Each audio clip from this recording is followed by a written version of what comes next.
The first Solaris United, a rebel group from the Orb Vallis of Venus. Hardworking people put in debt by the Corpus overlords under intense stress of money squeezing, forcing the Solaris folk to sell their limbs and modify their bodies into robots. Those who sold themselves out altogether were brainshelled and taken away by the Corpus. Some were bought back with organs of their loved ones, but after such a long time, they weren't themselves anymore. They forgot their loved ones and who they were themselves. The Corpus knew fully well that individuality and strong role models were bad for a group of people they wanted to overwork, abuse, and keep poor, so they eliminated everyone who stood out.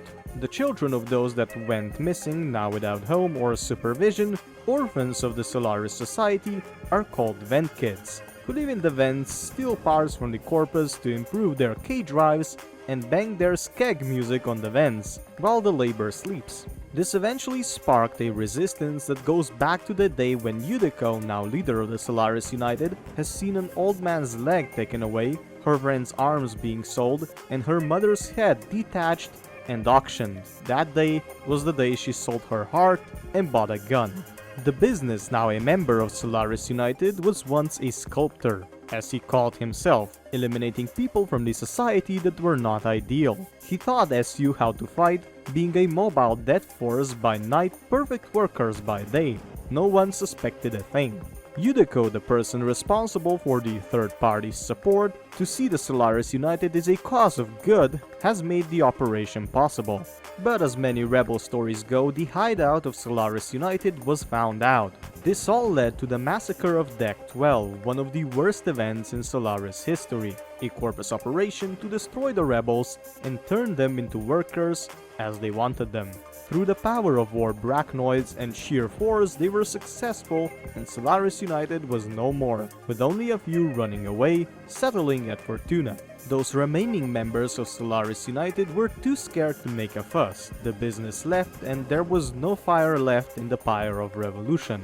Solaris United members hid and worked their lives until one day. The Quills came to Fortuna.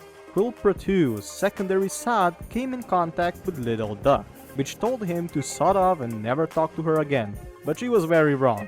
On a workday, she was contacted by one of the Corpus higher-ups, Jew Blot. With her not knowing what to do, she killed him.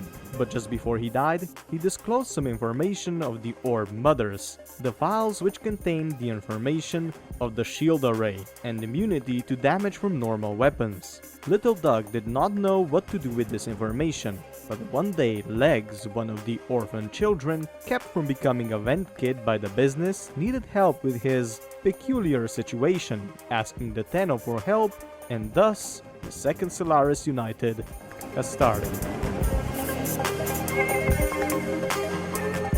Solaris United! You must be taught what to think, not how to think! Look at me when I'm speaking to you!